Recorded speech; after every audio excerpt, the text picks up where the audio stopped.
Pratt goes down in the penalty area. Penalty. Patson Daka in such sparkling form goes with the penalty kick. Oh, that is too good. He rifles it beyond the goalkeeper to his right-hand side. Such confidence, such composure, such a good start for Leicester City. Ricardo drives forward, it's 5-on-4, it's Fatawu into the penalty area, back to Ricardo, who sweeps home. That is one of the goals of the season. An exceptional, majestic team move. Ricardo finished it on Enzo Maresca's birthday. Leicester have won yet again. This incredible, incredible championship campaign. Watford 1, Leicester 2.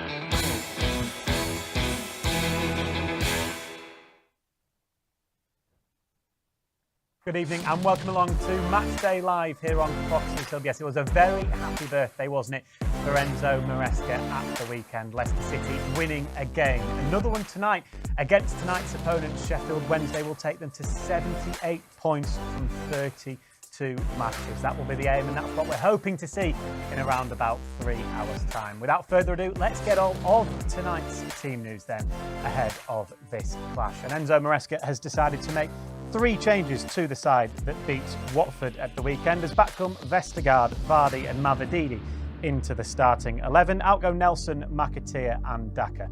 This is the 11 then. It's Hermanson in goal, Justin, Vestergaard, Fass and Ricardo, Winks, Dewsbury Hall and Pratt in midfield, with Mavididi and Fatawu either side of Jamie Vardy. On the bench it's Stolarczyk, Cody, Chowdhury, Doyle, Daka, Cannon, Eunice, McAteer and Ben Nelson. From a Sheffield Wednesday point of view, they won on Friday evening a big game at the bottom of the table, that against Birmingham. They've made 3 changes to that side. Their 11 is as follows. It's Beadle in goal, Valentin, Bernard, Ihekwe and Johnson across the back 4, Bannon and Vaughts in midfield, with Gassama, Poveda and Ugbo in behind. Cadamatri, of course, his father had a spell with Leicester City. Well, welcome along to the studio. One man that isn't on the bench or on the starting 11. He's a bit of an injury, returning from injury, back in training, is Mark Albrighton. It's an absolute pleasure to have you along here. Mark, alongside Ewan Roberts. Always a pleasure to have you on, of course, but for once you're not the star of the show. Absolutely not. Absolutely Your stats not. might be, but it's Mark for now. Well, welcome along. Tell us how you're getting on. Yeah, good. Yeah, back in training now. So I've had a few good sessions with the lads. So tonight probably just come a little bit too soon, and hopefully back out there soon. I'm sure you'll enjoy cheering the lads on with the way things are going. Absolutely, yeah. Like I think just being around the place and around the lads is massive feel-good factor. Has been for majority of the season now. So it's good to be around and enjoying every second of it. Yeah, we very much enjoyed watching this season, haven't we, Ewan? Monday nights last season when we were doing the extra time show, they were hard because obviously the results weren't going Leicester's way. I mean, it's been a breath of fresh air this season, absolutely has.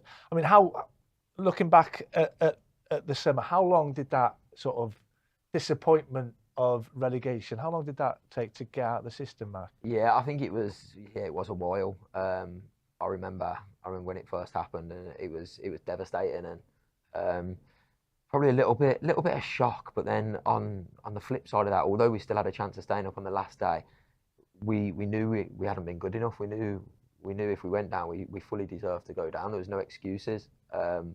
So yeah, it was long into the summer, and even coming back, obviously, it was a little bit. I think not the unknown, if you like. There'd been a few changes at the club, a lot of players that had gone out, a lot of staff had gone out. Then the new regime coming in, so no one really knew what to expect and how to go about it. But I think once we first spoke to the manager, we had our first couple of meetings, and the lads started filtering back in, and we'd made a couple of really good signings that we knew from the off were going to be good signings. I think we soon, like what we did, we hit the ground running, and I think the most important thing, and I was saying this all over the summer to people I was talking to, the most important thing is we got off to a good start through the season and get that feel good factor. It wasn't too bad, was it? And it was a very good start. Yeah. So it soon changed when we got into this season, and hopefully we can go all the way now. I guess even in pre-season you probably saw it when the trip to Bangkok and Singapore, of course, that you got a sense of what to expect from Enzo Maresca and what he was all about, I guess. Yeah, I think so. I think like the first few training sessions, I was taken back by the way we were playing. I'd never seen it up close before. I knew teams did it. We played against Brighton, who obviously did it last year to us, and it was really difficult to play against. And the training sessions and everything, every drill was surrounded, was based around the way that he wanted to play with the centre half having the ball and committing strikers and then playing it at the right times. So I remember going into the first pre-season game, and I think it was at the training ground against, might have been Leuven or I'm not sure, maybe Peterborough, someone like that. And I remember being excited to go and watch it. And I think I was on the bench first half, so I remember being excited to go and watch like what was happening and how it sort of all come together. And I think it was 1-0 down after a couple of minutes. So but we soon got back into it. It soon sort of turned, and you could see as weeks went on and the lads were picking up more information, and it was fantastic to be a part of. Yeah, I even vividly remember in Singapore that, okay, the final result against Liverpool was 4-0, I think, but that first 20 minutes was, Leicester were brilliant, comfortably the better team, and that was maybe where you got an idea of this is what it's all about. Yeah, I think we knew before that, and going into that game, obviously that was going to be our biggest test so far. So that was always going to be difficult. But I think we, like you say, we held our own. We was arguably the better side in that first 20-25 minutes. You lose 4-0, it don't look great. So there was obviously a lot of areas that we needed to improve on, but it was just a good way of playing. It was a nice way of playing, and if you get more good positive results than negative out of it, that's definitely the football you want to be playing. And looking at training, Mark, is it train as you play sort of thing, if that makes sense? He wants that intensity that you show out there when you're playing against teams in the Championship. Is that how Enzo wants you to train as well? Absolutely. We, like I said before, like every drill is surrounded by this way that he wants to play. So whether it's patterns of play, whether it's a possession, whether it's a little rondo, keep ball square, no matter what drill you're doing, everything is surrounded by this. Even we do some like finishing drills and with an aspect of like a physical working, so a bit of running in it. But even that is set up on a full pitch, all in your positions, and it won't be you stay in that position and you stay in that position for the full, whether it be for 20 minutes. You'll all rotate, so everyone will get a spell in every single position. So it's you sort of half know what everybody else's role is, and so if it comes to it in a game, you know what to do. Things have to move around a little bit. Everybody knows what to do. Because we had Gillan Balaguer on, didn't we, well, a few months ago now, and he said everything sort of competitive. There's an element of competition in everything that Enzo does, or everything that Enzo wants you to do. Yeah, there is. Yeah, and he does his thing as well, which I do find really good, which I don't think I've ever seen before. Brendan did something similar, but where we'll do sort of possession, and you do sort of 4 blocks of it. So the first 3 blocks will be just normal possession, intense, and carry on as that. And then the last one will be, right, it's the first team to reach 50 passes. So you'll go until the first team reaches 50 passes. So then that last one, where normally the last one, it could die down a little bit, lads are tired, but that last one is like everybody's full on. So I think stuff like that makes it competitive and makes you finish and makes you have that edge. I literally feel like we could spend the full hour of tonight's show talking about this, but obviously from a personal point of view, you've probably not maybe got as many minutes as you would like, I'm sure, but you're such a key member of the squad, and you know your role, of course. And when we do see you come in, thinking of the Birmingham game, the assist for Jamie Vardy, that link up must always feel great, I'm sure. Yeah, that's obviously good. I think the type of person I am, I'm a realist as well. Like I know that the stage of my career that I'm at, I know the lads that we've got in now, and we've got some real quality players in, and some really exciting young talent. So there's always got to be a stage where the sort of more senior players, and I don't want to say it, but the older players sort of have to move over. So that transition is always going to come at some point. Yeah, it's not nice. You like if you're in and around it and you're training every day, you want something at the end of it. You always want minutes. You always want to play every game. But and I don't think you should be involved in the sport if you don't. So there is that aspect. But on the flip side of that, like I still love being here. I still love training with the lads every day, passing on knowledge and and seeing how other people work and seeing the talent that we've got coming through. And I was speaking just off air then about young Will Alves, and it's so exciting to see players like him and progressing, still so young, still got so much to learn. He's had a nasty injury, but he's bounced back. So you see how sort of resilient he is. So things like that, it's I take a lot from that now, and I take a lot from seeing that. But when I do get my chance, like you say, it's always good to get an assist, and for the main man himself, it's always special. I can just, you've been here 10 years, unbelievable time, and I can just tell in the passion in your voice what this football club means to you. Honestly, like I can't explain it to a lot of people. It's something that I never thought I'd ever have anywhere other than Aston Villa. Like Aston Villa was my team growing up. Villa supporter. Villa supporter, yeah. My dad took me to all the games. I was there every week, and to play for them, it was that was my dream. Like, I had no other dream. That was my dream come true to make my debut for them. So then, when I got released from there, it was devastating. I didn't know where to turn really. Obviously Leicester came in. I signed for Leicester, and yeah, it was exciting. It was because I felt like it was a good squad of players, and it was exciting to be around.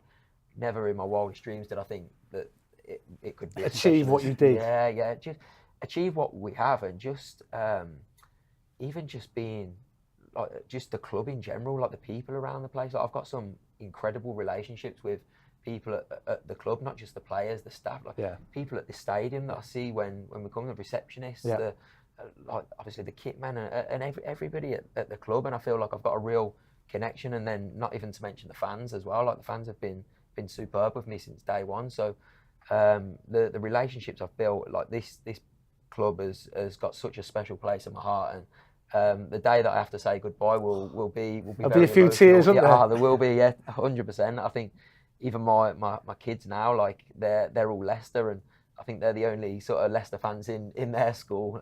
It's all sort of Villa, United, City, and Liverpool and that. So when they're going in saying, yeah, I support Leicester, everybody sort of looks at them. Have they got 11 all Albrighton on the back of the shirts as well? Yeah. 11 dad. Yes. So, no, it's, like I say, it's a special club to me, and I'll always follow this football club for the rest of my life.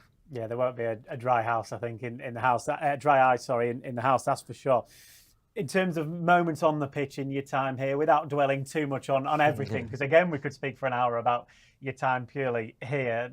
Any goals that stand out to you? There's a few good moments, I'm sure. Yeah, I think obviously the Bruges goal, the first one, that sort of stands out as probably obviously it's the one that's going to go down in history, and there we go, it's on screen, right on cue. But yeah, you can see the passion there, so you can see what that meant to me. I know it was obviously Leicester's first Champions League goal, but I never once imagined myself playing in the Champions League, so to be just gracing the pitch was a moment that would have stuck with me forever. So to then go and score a goal, there's not many long throw-ins scored in the Champions League, is there? But yeah, so that was special to me, and I think I'd always remember that. But I think probably the one that meant most was the goal at home to Seville. I think that being at the King Power, there was just something special about that one. My family couldn't come out to the Bruges game, so and I know they're still gutted about that now. So obviously you can see my celebration. I'm running straight over to my family. Get off drinking. Yeah, I'm running straight to my family because I knew how much it meant to them for them to be there and witness that, and not only to mention what it meant to the thousands of people that were there and the thousands of people that were watching on TV as well. Great composure there, Mark. Yeah, left foot as well. You don't see that very often, let me tell you. There was a bit more panic in the celebration, I think.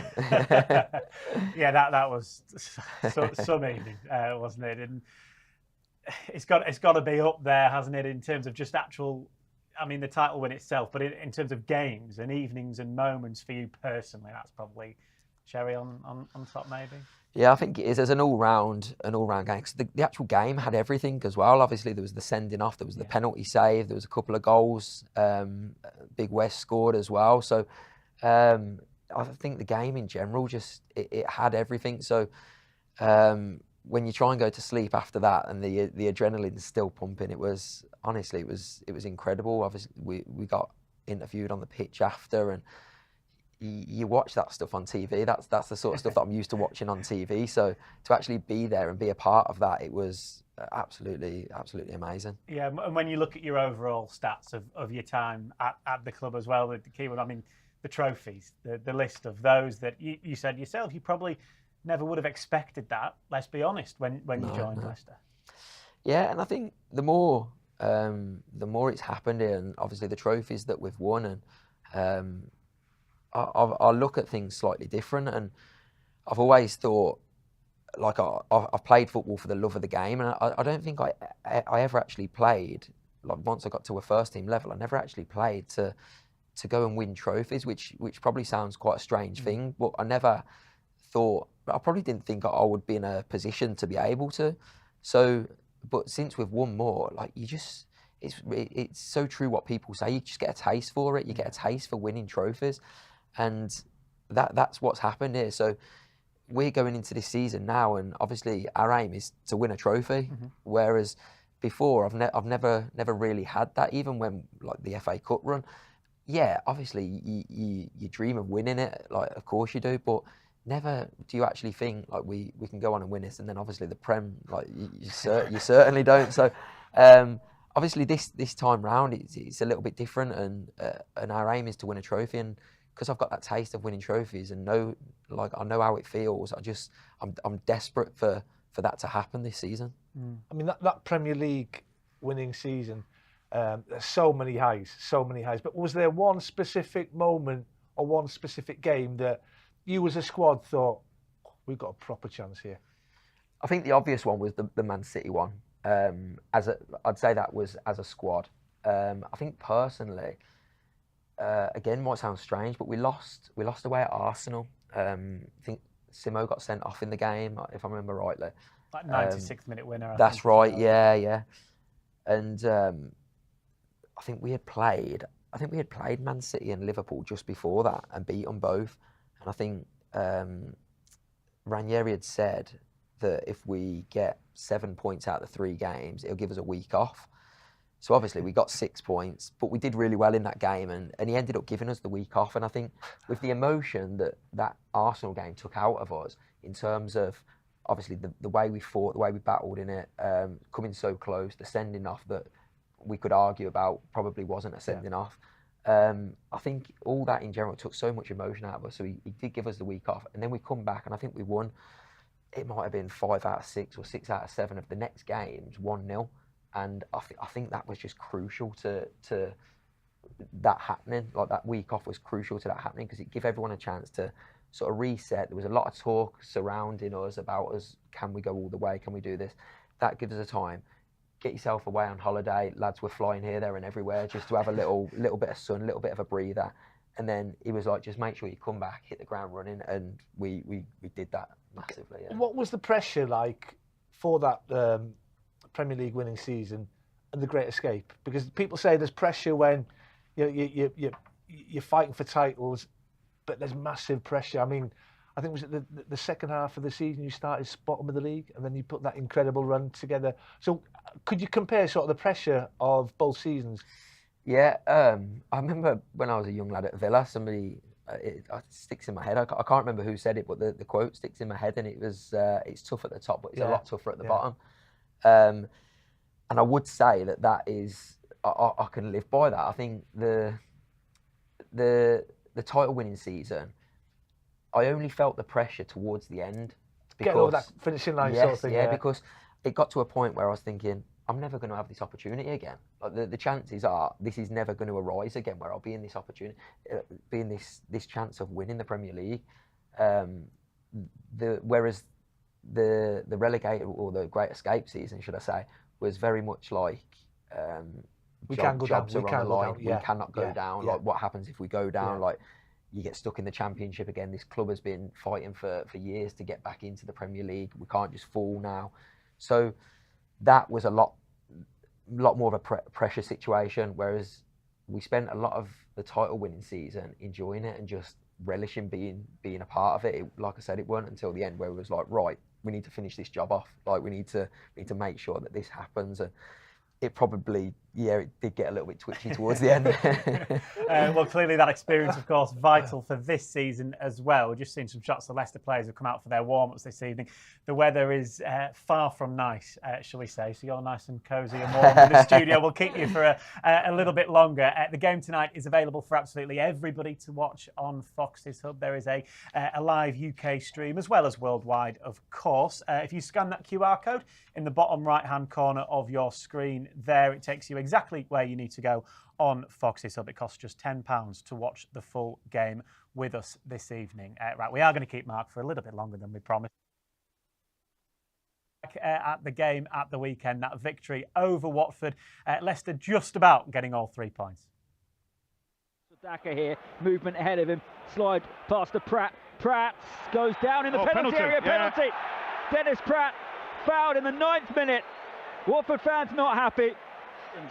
Here he goes with the penalty kick. Oh, that is too good. He rifles it beyond the goalkeeper to his right-hand side.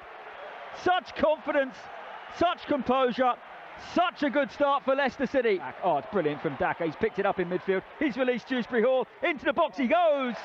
And on this occasion, he went for the near post top corner and he couldn't find it. But we've seen Kiernan Dewsbury Hall score goals like that all season long. Ricardo drives forward, it's 5-on-4, it's Fatawu into the penalty area, back to Ricardo, who sweeps home. That is one of the goals of the season. An exceptional, brilliant, majestic team move. They've scored the second in front of the travelling supporters. Ricardo finished it, but my word, on Enzo Maresca's birthday, that was magnificent. Here is Sema in a crossing position. Fassett comes off him and it goes behind for a corner. Close to an own goal there. Watford fans want handball. Wout Fass turns to them and says no. Brilliant, brilliant cross from Sema. At 2-0 down, if you're a Watford defender, suggests you really don't want to see Jamie Vardy or Mavididi. Oh, Winks has gifted Dennis a goal. Well, that is a disaster from Leicester City. Harry Winks, so assured in that position. For once, the ball just came straight back off him to Dennis, who had an open goal. There was no danger or threat at all. Reiki cycles it to Ince.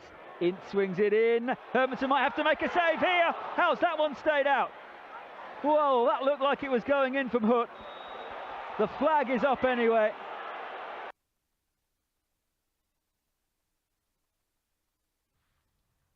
Yes, another victory and another 3 points on the road, of course, against one of your former clubs, of course, in Watford, your first club, in fact, wasn't it, Watford?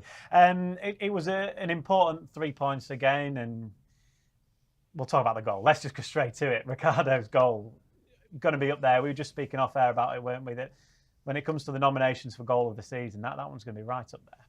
Yeah, I think it will be, yeah. I think we've scored a few like that this season, probably not on that sort of level, but that's, like I was saying earlier, about the way he wants to play and the way we train.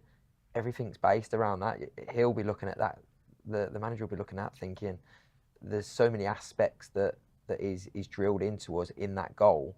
I'm sure he'll be so proud sort of watching that back. So absolutely brilliant goal, and Ricardo to finish it off. He's had a absolutely superb season, and is a pleasure to play with.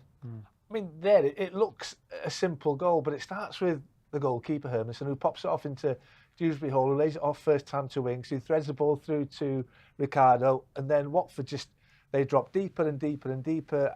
I don't think Ricardo could believe his luck that he's got so much space to run into, but he powers forward. And what I liked is he's obviously seen Fatawu, he's passed the ball to him, but he's carried on with his run. He's not sort of stopped. I've done my bit. He's gone into that box, and as we've seen this season, he's got a taste for goal scoring, isn't he? I mean, the first one we weren't too sure if it had come off Wilfred Ndidi or not, but I think Ricardo got it. But I mean, he's been a revelation in that. Is it inverted midfielder from right back? Yeah, he's taken to it like a duck to water. To be fair, he's unbelievable.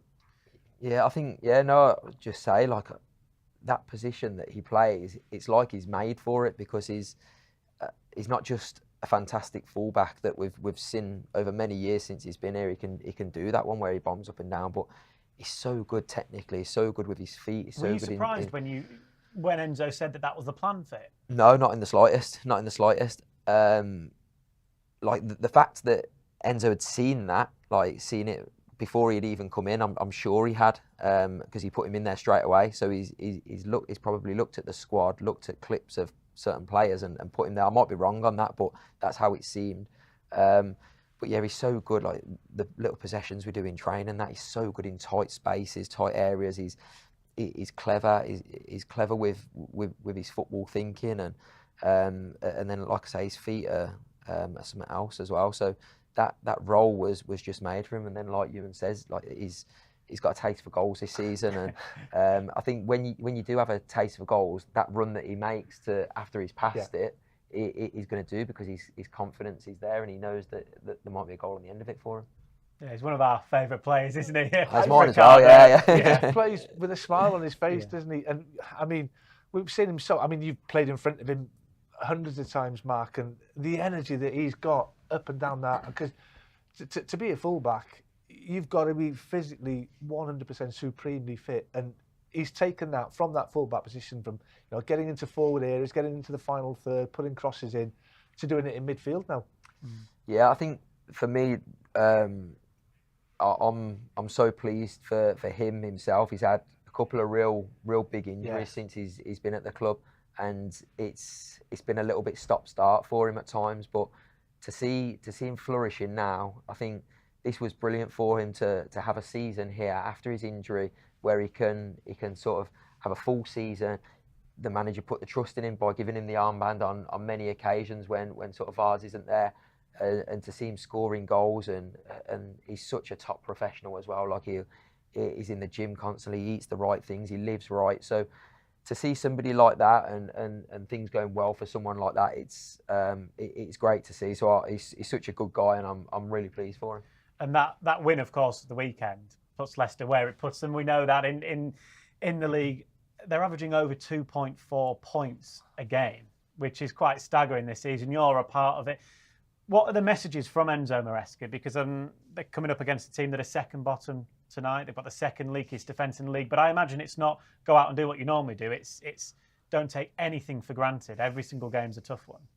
Yeah, I think that's been the message all along, to be honest. There's been a lot of games where at home, night games at home against teams that are sort of down the bottom of the league or in the lower half of the league, and people think you can just turn up and it's a given, but we've seen so far that that's not the case. You have to work for every point you get in this league. So I think the message really is just same again. It could be you might need to be patient at times, but this is a team that's fighting for their lives. Like the game against Birmingham the other night, that was a massive win for them, and that's going to give them confidence. So it's not going to be easy, but these are the games that I think if you're professional about it, and like I say, patient and bide your time, and even if you come out of a 1-0, these are the ones that get you promoted and get your titles. Yeah, one thing that has been mentioned by Enzo quite a lot is the patience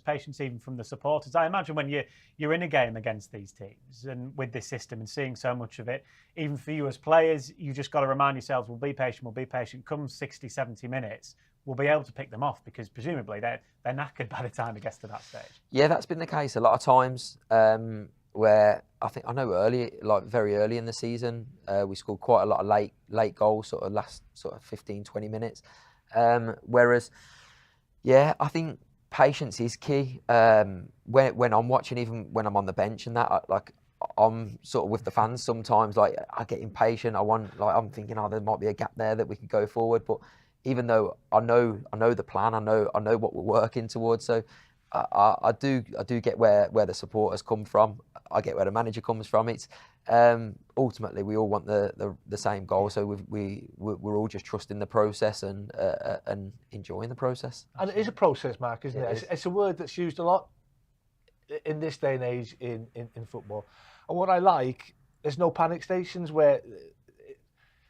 I was here for the Swansea game, and you got that early goal, went 1-0 up, and then Patson missed that great chance to make. And had that gone in, I think the floodgates would have opened, and you'd have won 5 or 6, I think. the second goal didn't come, and just before half time, you could sort of sense a little bit of frustrations within the Leicester fans. But the lads just carry on playing how the manager. He must drum that into them just to keep on prodding away. Yeah, and I think that's where it comes in as well. Like obviously, I'm saying be patient. Like we've got to be patient, but then I understand that in games that with Sheffield Wednesday away, for example, where we haven't got that second goal. Ipswich twice. Twice. These things have come back to haunt us a couple of times because we haven't gone and got that second goal and killed the game off.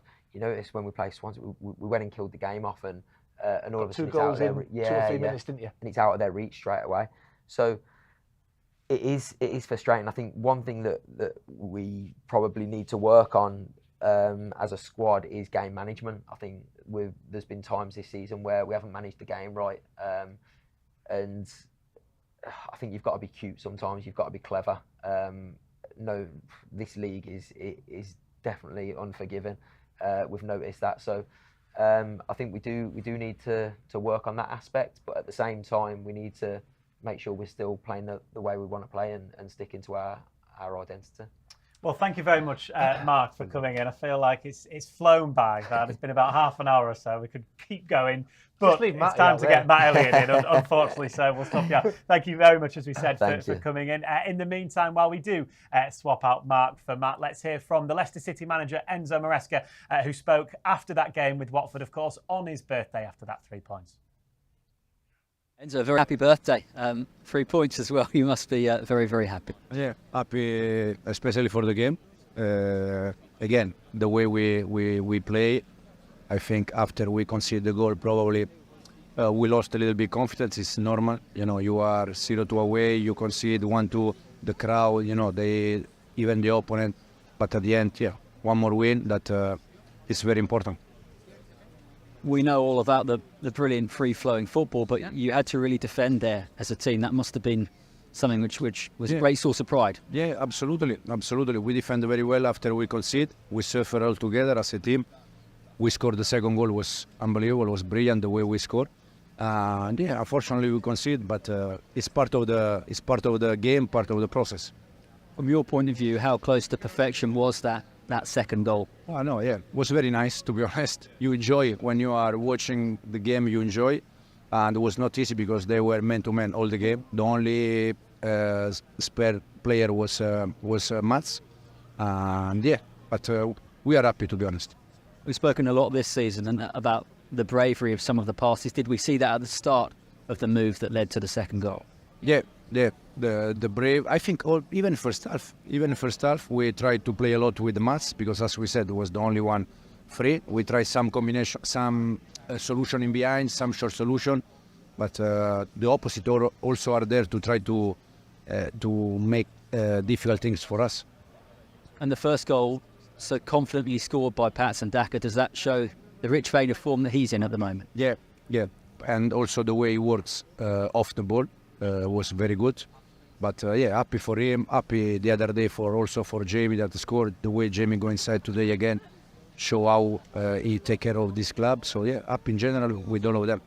We saw at the end you immediately went over to Harry, gave him a big hug, and I think he deserves at least one of those given how well he's played this season. But what did you say to him at the end? No, just because I know that it's part of the game, part of the process.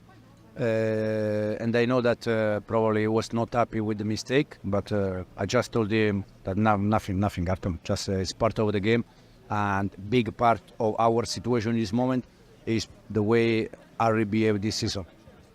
And those scenes at the end, again, you made sure that every player went over to the travelling supporters, and it's very important, isn't it?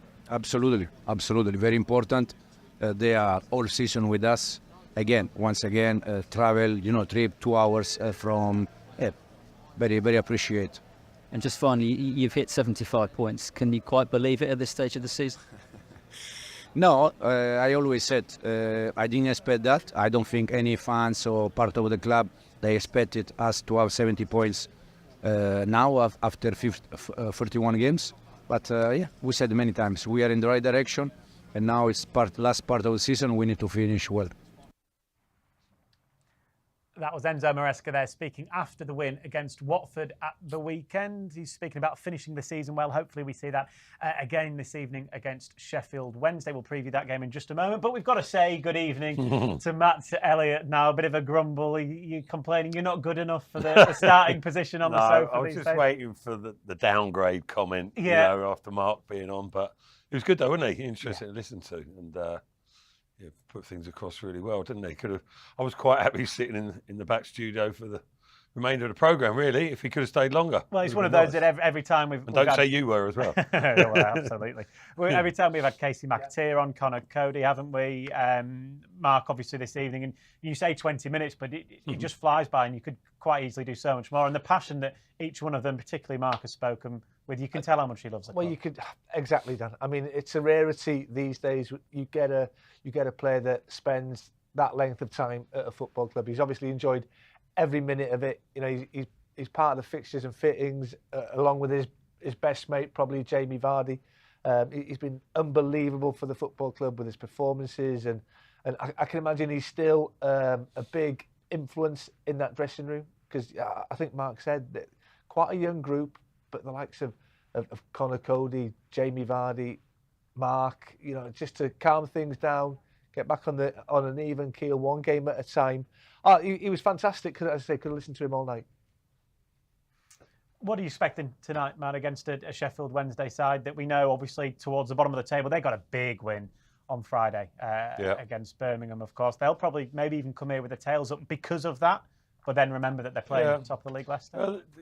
Because of that draw, in the reverse fixture and that win as well, it sets them up a little bit, and they've got to grab onto whatever they can, haven't they, for a little bit of motivation, inspiration, and that good win, albeit at home, won't do them any harm whatsoever. But then on the flip side, you're faced with the stark reality of coming to the home of the leaders of the championship, and very impressive ones at that as well, isn't it? So you know what that brings. But from Leicester's point of view, I think Mark touched on it about just having that attitude and having that professionalism about them to churn out results. And the squad is strong at the moment as well. There's a lot of competition for places, like we've seen with Jamie starting tonight. We spoke about that, didn't we? I fancied Patson Daka would get the nod again. Wasn't to be the case. But there's standards have been set, and standards have got to be kept because of that depth of squad. And I fancy him again tonight. You can't really look any other way, can you? No. Let's pose that question to tonight's co-commentator. Jerry Taggart is in position for us in the horrible, what looks like rain and swirling wind this evening. Jerry, Patson Daka or Jamie Vardy or Tom Cannon was the question, and it's Jamie Vardy who's got the nod tonight. Good evening to you.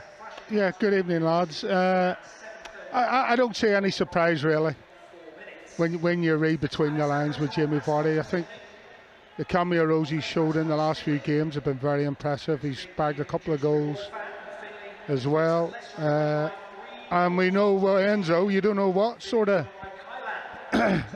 personnel he's going to throw into the mix at any given time. Patson Daka's done fantastically well. Probably deserves a start again. But, as I say, Enzo has a different way of looking at it. This is Jimmy's boyhood club, so he'll probably be itching to get out there and try and score against his boyhood club. Yeah, do you think that'll play a part, Jerry? Has it played a part, do you think, in the selection? He played against Sheffield Wednesday away, and, it's fair to say it wasn't Leicester City's best performance, and Jamie never really got a sniff at goal that night, so I'm sure Jamie will be saying to the lads in the dressing room, listen, we need to buck our ideas up tonight. If I'm going to get on the score sheet especially. So maybe a friendly little G up from Jamie to the rest of the lads in the dressing room. Yeah, thanks, Matt. Yeah, you sort of half answered my question already there. But I was thinking about that. Do you think that performance last time out against Sheffield Wednesday, use that as a sort of motivational tool maybe tonight to make sure they don't make the same mistake or slip up again like they did on that occasion? Yeah, I do, because, I listened to Enzo's interview after that game, and he basically said that they didn't deserve anything from it. And that's the only time I've ever heard Enzo say that. And so that'll be one of the factors before the players go out onto the pitch. You know, if you look, you know, I know Wednesday are second bottom, but if you look at the points difference between both clubs, 49 points, the difference between Leicester and Sheffield Wednesday. That's just over 16 wins more than Sheffield Wednesday, which is almost half the games both these teams has played. So there's absolutely nothing to fear here. Yes, I've got one or two players, Sheffield Wednesday, that can hurt you. But again, it's about the mindset, about, you just heard Mark Albrighton, managing the game correctly, going through the processes correctly, and obviously taking your opportunities when they come your way. Thank you very much, Jerry. We're just seeing some shots of the warm-ups. It does look like the weather is not the nicest this evening, so hopefully you can stay nice and wrapped up and warm. Thank you, Jerry. We'll hear from you when you're on co-commentary duty, of course, in just over 15 minutes, actually, until kick-off. Let's get a reminder of tonight's team news. Enzo Maresca has made 3 changes to the side that beat Watford at the weekend. We've just been speaking about the main change at the very top, with the main man, Jamie Vardy, returning. Hermansen, Justin, Vestergaard, Fass and Ricardo across the back 4. Vestergaard, another of those that has returned. Winks, Dewsbury Hall and Pratt in midfield. The final returnee, if you like, is Mavididi, and Fatawu also supports Jamie Vardy. From a Sheffield Wednesday point of view, it's Beadle in goal, Johnson, Ihekwe, Bernard and Valentin across the back 4, with Bannon and Vaux in midfield, Gasana, Paveda and Ugbo in behind Cadamartri. Let's hear from one of the players we've just mentioned there. Of course, he's been pretty much a mainstay throughout the season in the Leicester City midfield. Kiernan Dewsbury Hall has been speaking to our commentator Tyler Morris before kick-off. So after back-to-back away games, how good does it feel to be back in front of the home fans again this evening? Yeah, it feels nice. Hopefully we can get 3 points to keep them happy. Important part of the season now, so it's about just trying to grind out them wins, and we've got 3 games this week, so it'd be lovely to finish the week with 2 home wins and 6 points for the fans. And what do you take from the 1-1 draw against tonight's opposition back in October, or what do you learn from that going into this evening? A lot, obviously. We respect them as a team, even though they've had a tough season. They've got some good players and they're aggressive, so we're by no means going into this game lightly. We've seen that they can get results against big teams. So, yeah, we're 100% focused, and we just know that if we need to do our jobs properly, and if we do that, we've got a good chance of getting the 3 points. And you mentioned the busy schedule. How does the quick turnaround from the Watford game affect this one? I don't think a lot. I personally like the quick schedules. It means you can get into sort of a rhythm and routine of playing games. It's just about playing the game, recovering well, and being ready for the next game in a couple of days. And I love that, getting in the momentum, and hopefully, as I said, with 3 games in a week, if you can pick up 9 points, then it's a great week to look back on. That was Kiernan Dewsbury Hall speaking to our commentator Tyler Morris just before kick-off. Weren't braving the weather there. They were nicely in the tunnel, weren't they? Before kick-off, he's a vital player, isn't he? We know that. 10 goals, 10 assists. Unbelievable performances. He's too good for the Championship, let's be honest.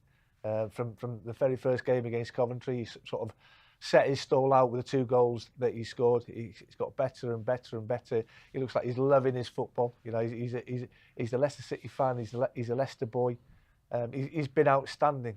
But I think with the elements out there, it's torrential rain. It's all about attitude, and if that's right, and I would fully expect it to be, it's 3 points, I think. That's definitely the plan, isn't it? That's the aim. It always is now for the rest of this season. Yeah, of course, goes without saying.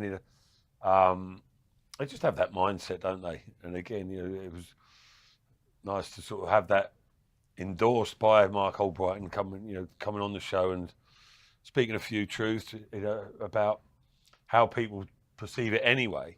But that's been installed since Enzo Maresca walked through the door, really. It's amazing how quickly it has changed from, that air of negativity and disappointment and an element of shock a little bit, that Leicester getting relegated, how they've had to sort of turn around the field within the club.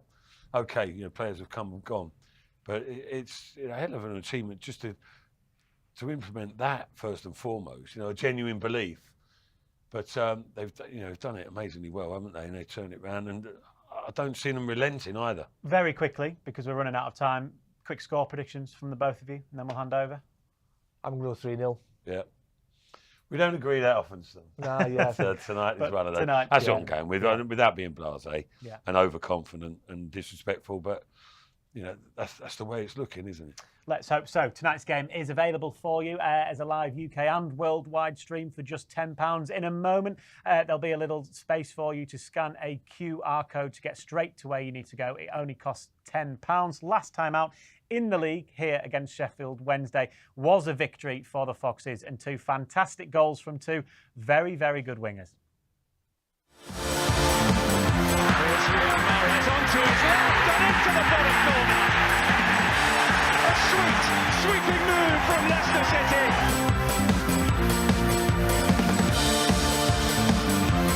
Absolutely.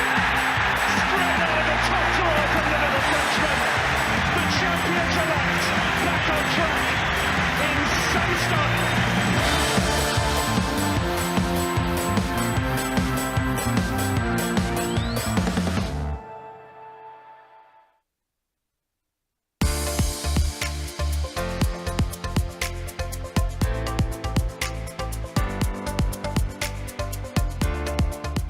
If you are watching on lcfc.com, just sit back and relax.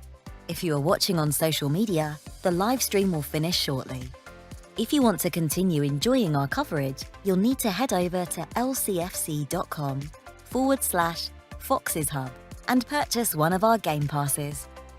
If you are watching in a territory where the game isn't live on TV, you'll be able to watch a live video stream on Foxes Hub. Please visit lcfc.com/territories to check.